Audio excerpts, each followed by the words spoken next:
আসসালামু আলাইকুম রহমতুল্লাহি ওয়া বারাকাতুহু নাহমাদু ওয়া নুসাল্লি আলা রাসূলিহিল কারীম আম্মা বা'দ।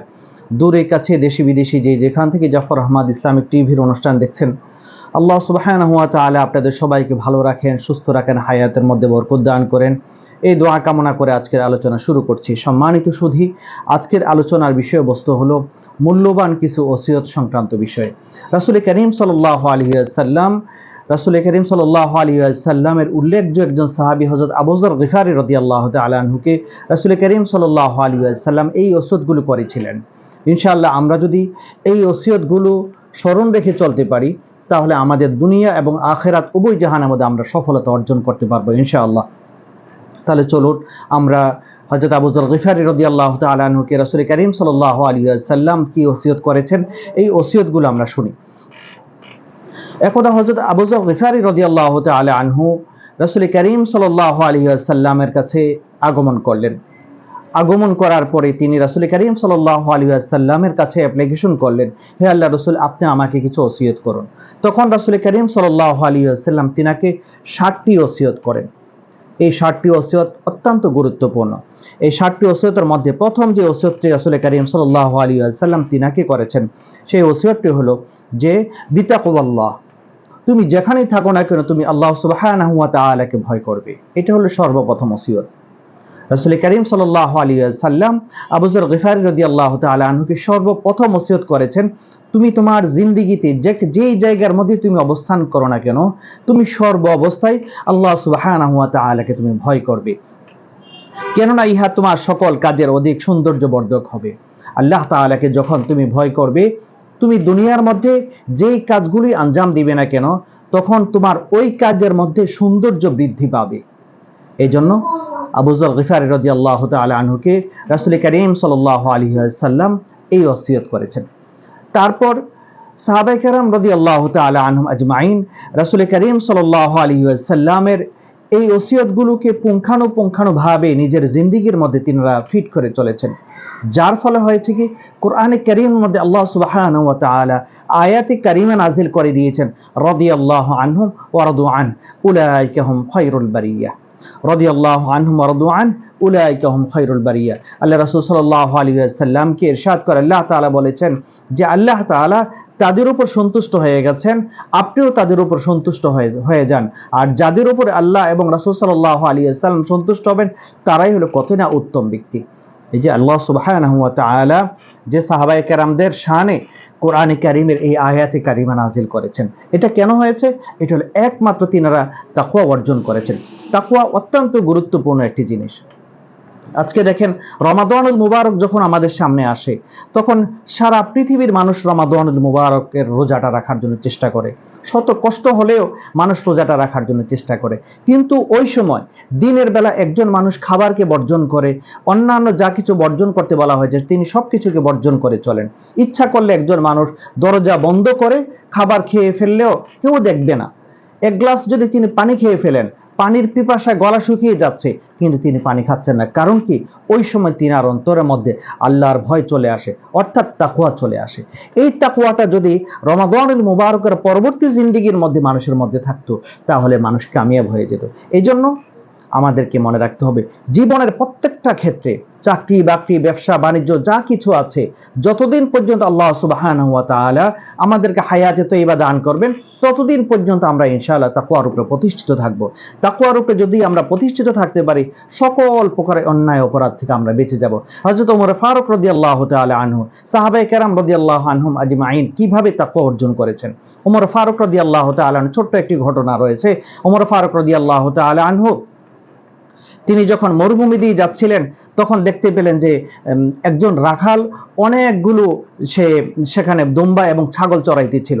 ওমর ফারুক রাদিয়াল্লাহু তাআলা আনহু সেখানে গিয়ে ওই রাখালকে বললেন, হে রাখাল, তুমি কি করো, আমাকে একটা ছাগল এখান থেকে দিয়ে দাও। তুমি আমাকে যখন ছাগলটা দিয়ে দিবে, ছাগলটা দিয়ে দেওয়ার পরে তারপর তোমার মালিক যদি তোমাকে জিজ্ঞাসা করে যে তোমার আমার এই ছাগলটা কম কেন, তখন তুমি সঙ্গে সঙ্গে বলে ফেলবে যে এখান থেকে একটি ছাগল বাঘে খেয়ে ফেলেছে। এই কথা যখন রাখালকে বলা হলো, তখন রাখাল তখন ওই আগন্তুক ব্যক্তি সে চিনতে পারেনি যে এই ব্যক্তি কে। তখন তিনি ওমর ফারুক রাদিয়াল্লাহু তাআলা আনহুকে বললেন যে আপনি যে এসেছেন, আপনি আমাকে বলছেন যে আমার একটা যে ছাগল আপনার কাছে বিক্রি করে দেওয়ার জন্য, আর মালিক যদি জিজ্ঞাসা করে তাহলে আপনি আবার এর উত্তর বলে দিয়েছেন আমি যাতে করে বলি বাঘে খেয়ে ফেলেছে। তবে মনে রাখতে হবে আমার মালিককে আমি এই বিষয়টা বুঝিয়ে দিতে পারবো যে এখান থেকে একটি ছাগল যে বাঘে খেয়ে ফেলেছে বা হারিয়ে গেছে, যে কোনো মূল্য হোক আমি আমার মালিককে বুঝিয়ে দিতে পারবো, এতে আমার কোনো সমস্যা নেই, কোনো সমস্যা হবে না। কিন্তু আমার মালিকের আরেকজন মালিক আছে, আমার মালিকের আরেকজন মালিক আছে যিনাকে আমি এই কথাটা বুঝাতে পারবো না। এই কথা শুনে ওমর ফারুক রাদিয়াল্লাহু তাআলা আনহু তিনি মূলত ওমর ফারুক রাদিয়াল্লাহু তাআলা আনহু তিনি কি এই রাখালকে পরীক্ষা করার জন্য এই কাজটা করেছেন। তারপর ওমর ফারুক রাদিয়াল্লাহু তাআলা আনহু তার এই কথা শোনার পর তিনি আশ্চর্য হয়ে গেলেন। তারপর বললেন যে তোমার মালিকের আবার মালিক কে আছে? তখন ওই রাখাল বলল যে আমার মালিকের আরেকজন মালিক হলো কুলিল্লাহুম্মা মালিকাল মুলক, যিনি হলেন এই সৃষ্টি জগতের মালিক, যিনি এই আকাশ এবং জমিন, এই নক্ষত্র, এই সৃষ্টি যত সৃষ্টিজীব আছে দুনিয়ার উপরে, দুনিয়ার মধ্যে এবং মাটির নিচে সবকিছুকে যিনি সৃষ্টি করেছেন। কুলিল্লাহুম্মা মালিকাল মুলক, তিনি হলেন আমার মালিকের মালিক। লা তাখুযুহু সিনাতুন ওয়ালা নাওম, তিনি কখনো ঘুমানো না, তিনি নিদ্রাও যান না। আমি তোমার সাথে যে কথাগুলো বলছি হতে পারে আমার মালিক আমাকে দেখে না, কিন্তু আমার মালিকের যিনি মালিক আছে তিনি তো আমাকে দেখতেছেন। এর নামই হলো তাকওয়া, এর নামই হলো তাকওয়া। আজকে তো এরকম যদি সিচুয়েশন মানুষের সামনে আসে, কতজন মানুষ আছে এই জায়গার মধ্যে যে নিজেকে স্থির রাখতে পারবে? এসে যখনই বলবে তখন সঙ্গে সঙ্গে রাখাল এই ছাগলগুলোকে বিক্রি করে দিবে, সে কোনো না কোনো ভাবে এই টাকাটাকে আত্মসাৎ করে দিবে। এই রাখাল কেন সে পারেনি? কারণ তার মধ্যে তাকওয়া অর্জন হয়েছে, তাকওয়া অর্জন হওয়ার কারণে সে এই কাজটা করতে পারেনি। এই জন্য জীবনের প্রত্যেকটা ক্ষেত্রে আমাদেরকে তাকওয়া অর্জন করতে হবে। তাহলে সর্বপ্রথম ওসিয়ত ছিল তাকওয়া। রাসূল করিম সাল্লাল্লাহু আলাইহি ওয়াসাল্লাম আবু যর গিফারী রাদিয়াল্লাহু তাআলা আনহুকে সর্বপ্রথম ওসিয়ত করেছেন তাকওয়া তুমি কি করবে? দুনিয়ার যেখানে থাকো না কেন তুমি আল্লাহ সুবহানাহু ওয়া তাআলাকে তুমি ভয় করবে, অর্থাৎ তাকওয়া অর্জন করে চলার জন্য চেষ্টা করবে। তারপর আবু যর গিফারী রাদিয়াল্লাহু তাআলা আনহু রাসূল করিম সাল্লাল্লাহু আলাইহি ওয়াসাল্লামকে আবার বললেন যে আপনি আমাকে আরো ওসিয়ত করুন। তখন রাসূল করিম সাল্লাল্লাহু আলাইহি ওয়াসাল্লাম হযরত আবু যর গিফারী রাদিয়াল্লাহু তাআলা আনহুকে দ্বিতীয় ওসিয়ত করলেন, সেটা হলো তুমি সর্ব অবস্থায় তুমি কোরআন কারীম তেলাওয়াত করবে এবং আল্লাহ পাকের জিকির করবে। কারণ হলো তুমি যখনই কোরআনে কারীম তেলাওয়াত করবে, এই কোরআনে কারীম তেলাওয়াত করার কারণে আল্লাহ সুবহানাহু ওয়া তাআলার যে সৃষ্টি যে ফেরেশতারা আছে, তোমার আলোচনা এই আসমানের যে ফেরেশতারা আছে তারা করতে থাকবে এবং আল্লাহ পাকের কাছে তোমার জন্য সুপারিশ করবে। এই জন্য তুমি কি করবে? সর্ব অবস্থায় কোরআনে কারীম তেলাওয়াত করবে। কোরআনে কারীমের মধ্যে আল্লাহ সুবহানাহু ওয়া তাআলা ইরশাদ করেন, ইয়া আইয়ুহাল্লাযীনা আমানু যকুরুল্লাহা যিকরান কাসীরা। আল্লাহ তাআলা যে কোরআনে কারীমের মধ্যে বলেছেন, এই ওসিয়তের মধ্যে এক নম্বর হলো কোরআনে কারীম তুমি বেশি বেশি করে তেলাওয়াত করবে, দ্বিতীয়ত আল্লাহ তাআলাকে স্মরণ করবে। এইজন্য কোরআনে কারীমের আয়াতের মধ্যে আল্লাহ তাআলা বলেন যে তোমরা বেশি বেশি করে আল্লাহ সুবহানাহু ওয়া তাআলাকে স্মরণ করবে। তারপর কোরআনে কারীমকে তেলাওয়াত করবে। আপনি আপনার জিন্দেগীর মধ্যে যখন কোরআনে কারীমকে আপন করে নেবেন, সবসময় যখন কোরআনে কারীম তেলাওয়াত করবেন, আল্লাহ সুবহানাহু ওয়া তাআলা কাল হাসর ময়দানে এই তেলাওয়াতকারীকে, হাদিসের মধ্যে আল্লাহ রাসূল সাল্লাল্লাহু আলাইহি ওয়াসাল্লাম ইরশাদ করেন, হাসরের ময়দানে এই তেলাওয়াতকারীকে বলবে আল্লাহ তাআলা তেলাওয়াত করো। দুনিয়ার মধ্যে তুমি যেভাবে আস্তে আস্তে করে তেলাওয়াত করেছো, আজকের এই দিবসের মধ্যে তুমি কোরআনে কারীম তেলাওয়াত করো। যখন এই তেলাওয়াতকারী কোরআনে কারীমকে তেলাওয়াত করবেন, আল্লাহ সুবহানাহু ওয়া তাআলা ওই তেলাওয়াতের এক এক আয়াতের বদৌলতে ওই ব্যক্তিকে এক এক তলা তার জন্য বৃদ্ধি করে দিবেন, অর্থাৎ এক এক তলা বিল্ডিং তার জন্য নির্মাণ করবেন। কোরআনে কারীমের আয়াতও শেষ হয়ে যাবে, তার বিল্ডিংও নির্মাণও শেষ হয়ে যাবে। এই জন্য আমরা ইনশাআল্লাহ নিজের জিন্দেগীর মধ্যে কোরআনে কারীম বেশি বেশি করে তেলাওয়াত করার জন্য চেষ্টা করব। প্রতিদিন কমসে কম একটি আয়াতে কারিমা হলেও আমরা ইনশাআল্লাহ তেলাওয়াত করার জন্য চেষ্টা করব।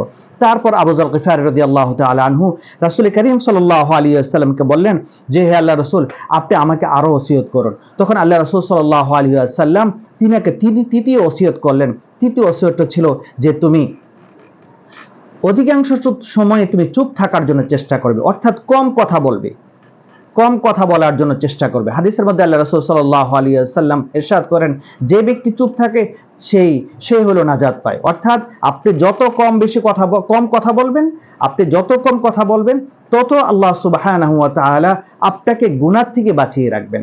আর যত বেশি কথা বলবেন তত দেখবেন গুনার কাজের মধ্যে আপনি লিপ্ত হয়ে যাবেন। অর্থাৎ আস্তে আস্তে কথা বলতে বলতে তখন অটোমেটিকলি গীবত চলে আসবে।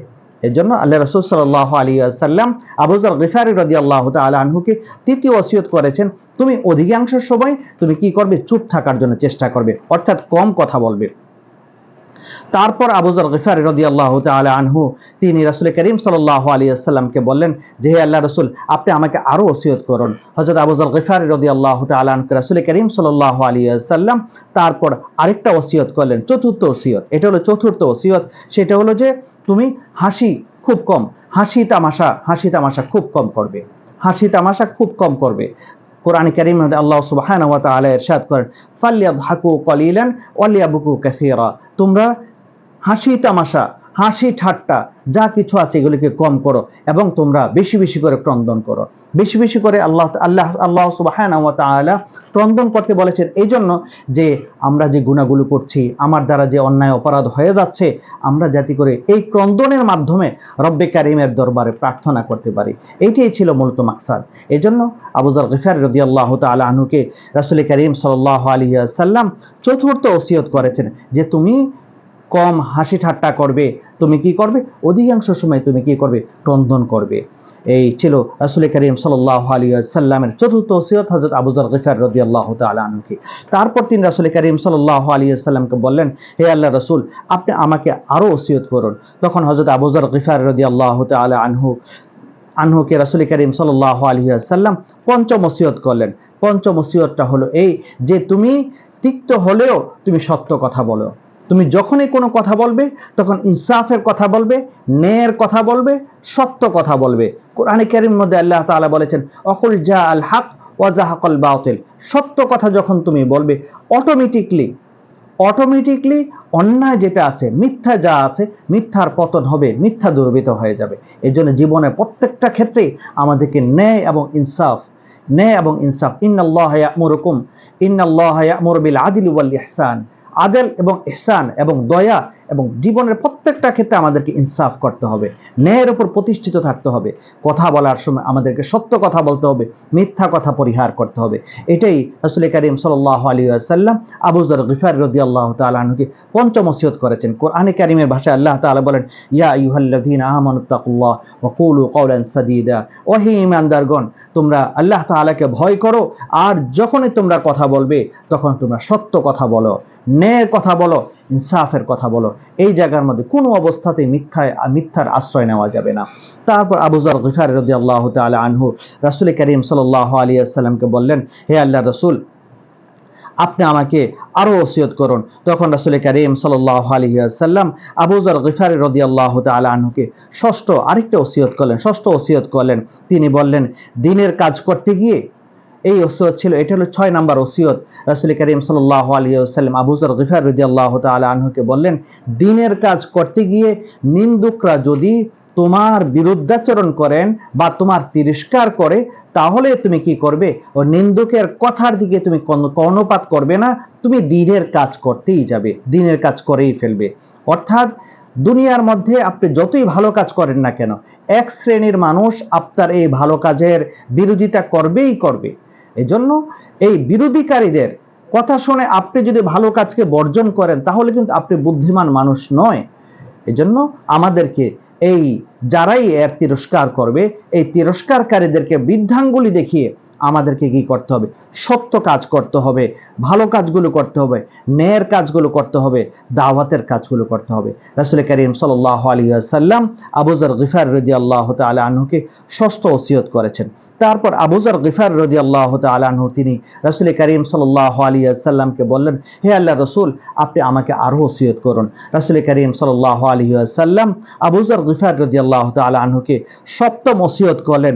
সপ্তম ওসিয়ত নিয়ে রাসূল করিম সাল্লাল্লাহু আলাইহি ওয়াসাল্লাম বললেন যে, হে আবু যর, তুমি যখন তোমার অন্তরের মধ্যে যখন এরকম কোনো বাসনা আসবে, এরকম চিন্তা আসবে যে আমি অমুক ব্যক্তির বিরুদ্ধাচরণ করি, অমুক ব্যক্তির নিন্দা করি, অমুক ব্যক্তির গীবত শিকায়ত করি, এরকম যখন তোমার অন্তরের মধ্যে যখন উদিত হবে, এরকম ভাষণা যখন তোমার অন্তরের মধ্যে আসবে, তখন তুমি মনে মনে ভাববে কথা যে আমার নিজের মধ্যে ত্রুটি রয়েছে, আমার নিজের মধ্যে ভুল রয়েছে, আমার নিজের মধ্যে ভুল আছে, আমি কিভাবে আরেকজন ব্যক্তি ভুল ত্রুটিগুলো আমি দেখতে যাই।